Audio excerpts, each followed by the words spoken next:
শুধুমাত্র এক পশলা বৃষ্টিতেই শ্রীভূমি শহরের আসল চেহারা আবারও প্রকাশ্যে এলো। বৃষ্টির কিছুক্ষণের মধ্যেই শহরের গুরুত্বপূর্ণ রাস্তাঘাট, গলিপথ, এমনকি বাসা বাড়িও ডুবে গেল পানিতে। জনজীবন বিপর্যস্ত হয়ে পড়েছে। শহরের mission road, settlement road, Paglapatti, Brajendra road, Ramani road, কোথাও হাঁটু পানি, কোথাও আবার কোমর সমান জল। শিক্ষা প্রতিষ্ঠানগুলো জলমগ্ন, শিশুদের পঠন পাঠনে মাত্রার অতিরিক্ত বাধা সৃষ্টি করেছে।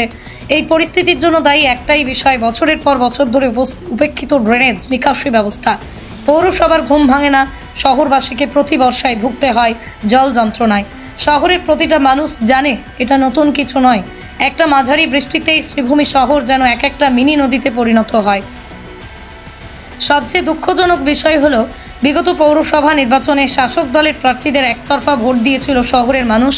উন্নয়নের আশায়, সমস্যার সমাধানে আশ্বাসে বিশ্বাস রেখেছিল তারা, কিন্তু নির্বাচনের পর সেই আশ্বাস হওয়ায় মিলিয়ে গেছে। এক বিন্দু উন্নয়নের ছোঁয়াও লাগেনি শহরের বেহাল নিকাশি ব্যবস্থায়।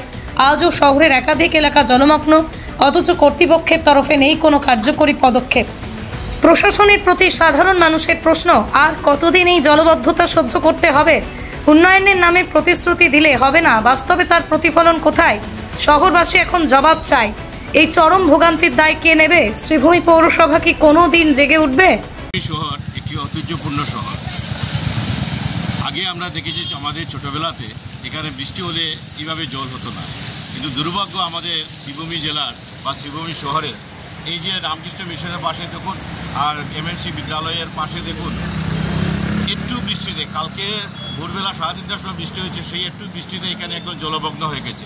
পথচারীরা যেতে পারছে না, বিদ্যালয়ের ছাত্রছাত্রীরা যেতে পারছে না। বিদ্যালয়ের ছাত্রীরা যেতে হলে ওদের পা পড়েতে ভিজে যাচ্ছে, ওরা শাড়ি তুলে যেতে হচ্ছে, ওদের প্যান্ট সেটাকে ভিজে ওরা স্কুলে যেতে হচ্ছে। এমতা অবস্থায় আমাদের এখানে যারা কর্তৃপক্ষ যারা রয়েছেন তারা একদম নির্বিকার।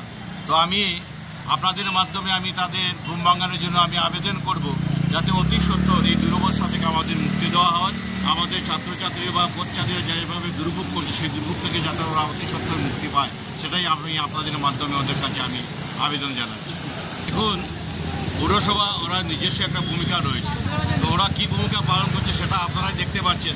ওরা প্রতিবার বলছে যে আমরা শহরে জল নিষ্কাশন করতে আমরা সমর্থ হয়েছি, কিন্তু কতটুকু ওরা সমর্থ হয়েছে সেটা আমাদের এই শ্রীভূমি জেলার শ্রীভূমি শহরের সবাই সেটা প্রত্যক্ষ করছে। এই যে বিদ্যালয়ে দেখুন ছাত্রছাত্রীরা যেতে পারছে না, কীভাবে কষ্ট করে যেতে পারছে, ছোটো ছোটো কচি কাচারা, এইভাবে প্রত্যেক মানুষটা কীভাবে কষ্ট করে যেতে হচ্ছে।